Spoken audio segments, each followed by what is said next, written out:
Hello, I'm Tom Bird. And I'm Stephen. You may know us from Bird Nomahawk, our YouTube channel. Our worldwide renowned YouTube channel. And you'll know Stephen from his What Culture profile. Yes, a bit more popular, I think, than any of the YouTube channels I've been involved in. But yeah, no, Tom and I are friends. We've been doing stuff together on YouTube for a long time. And now we thought we would just talk about things. Because we realised that doing video discussions takes too much effort. Yeah, but we're here to talk about Man of Steel, Yes. the new Superman release from People. Yes, as I say, we saw it on the first day it came out. I wasn't seeing it on the first day because I was madly excited by it. I've not been much of a Superman fan in my time. And I actively dislike Superman, so we were actually just Awesome! going to see it. It was looking good from the start. It was, Tom. Man, were we going... Yes. We paid our money, and so we had signed a contract with Cineworld to see it. Of course we have. In IMAX, mind you. Oh, IMAX, With yes. those really goofy glasses. Absolutely. Like safety goggles, only Yeah. darker. I suppose also the involvement of Christopher Nolan did excite me a bit. Well, yeah, the involvement of Christopher Nolan, if nothing else, definitely made the pictures on the screen more grey. And boy, Yes. do we enjoy grey picture screens. Of course. That's yes. actually not sarcasm, we genuinely do. We do watch Misfits. Yeah, we have seen Misfits and we have seen the Dark Knight trilogy. Yes. So these are both very grey. And so, there was a part of us that hoped that the grey pictures on the cinema screen would do something to increase our enjoyment of Superman. Yes.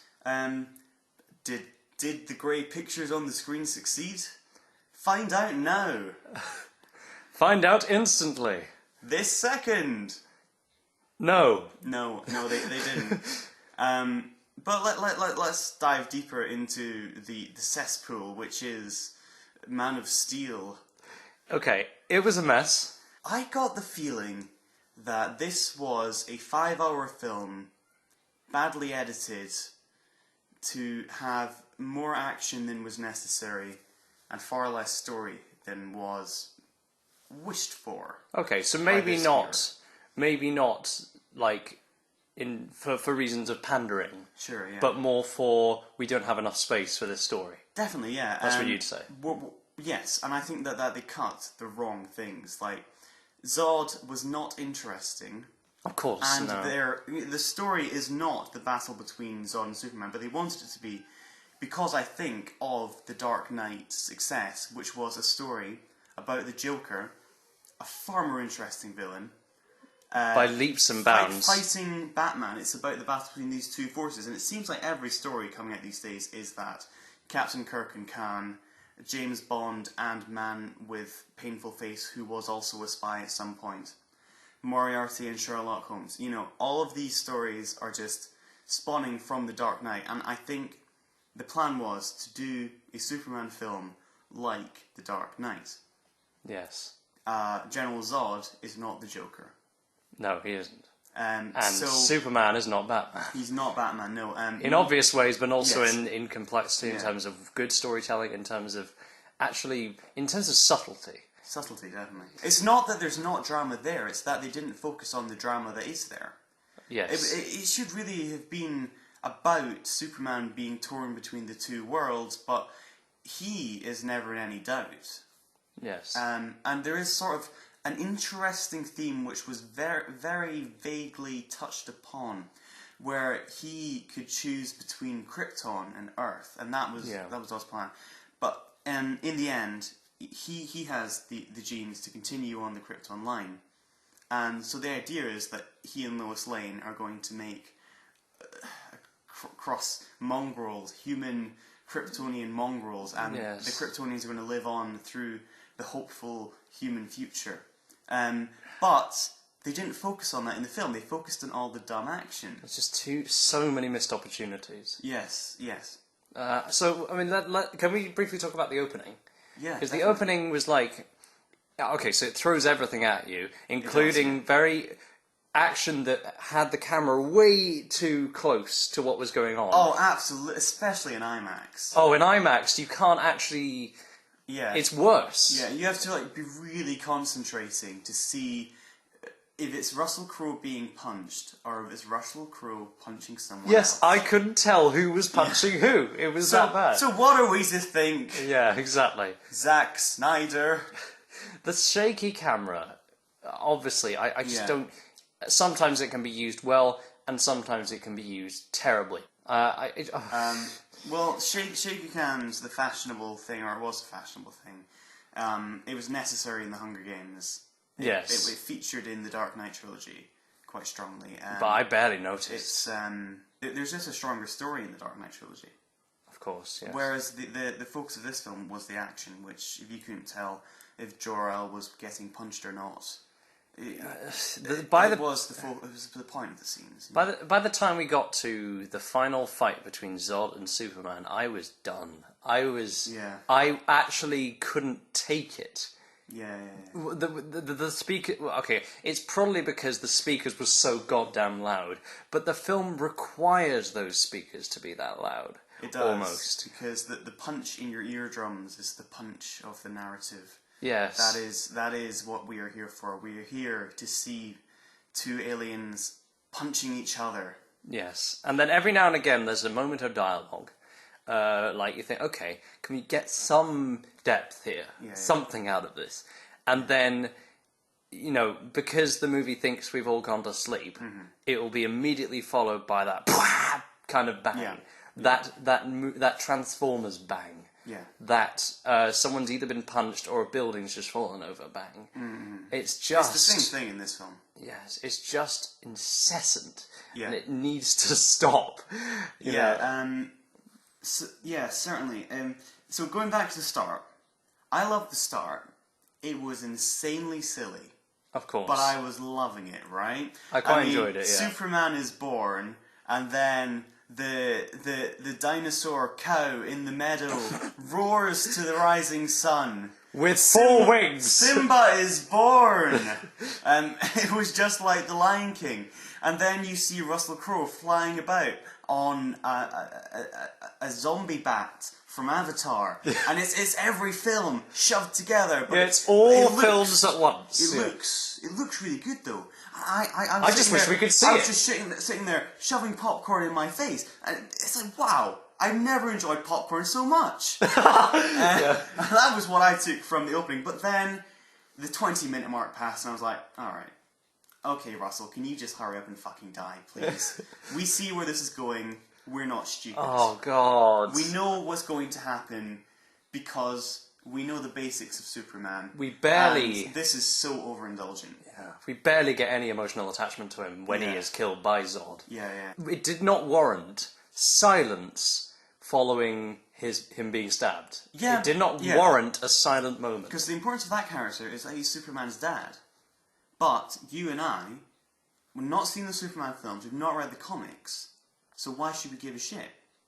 Like, the importance of that character is of a character who has not yet been introduced. Yes. And all the people who have read the comics and are familiar with it know he's going to die. Certainly they do. When you have silence following someone being killed, it has to be to let the shock be absorbed. Yeah, that's the point of doing a moment like that. Yeah. A moment where the camera just slowly zooms in on the reaction of both the killer and the killee. The opening was very enjoyable, visually quite interesting.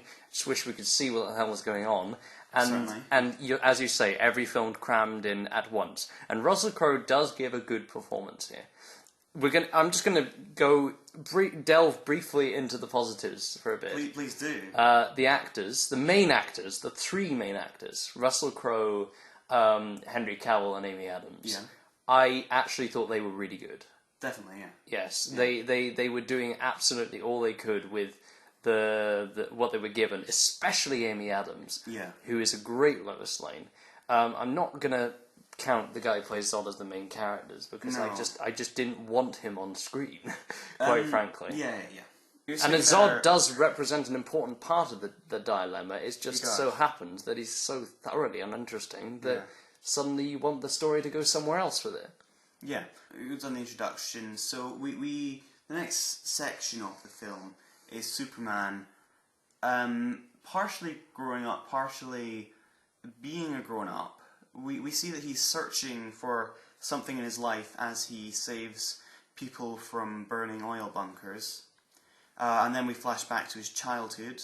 Yeah, what do you think of the chronology of this film? Because it's kind of all over the place in a way that sometimes works and sometimes doesn't. Like when we see his dad dying, and then the next time we do see him again, Adopted Arthur. in a bully scene, in the classic, oh, what are you going to do? Are you gonna punch me? Yeah. Oh, fuck. Very generic. I think the only way that flashbacks like that can actually work is if you're watching our hero go through the story and then it flashes back to a point where the issue that the hero's having at present relates to something that his father taught him in the past. And that only really happens once, which is when, I suppose, the man throws a beer can at his head. Mm-hmm. And then you flash back and you see the bully punching him in the face. Yeah. But we know that Superman has been in control of his anger since he was so young.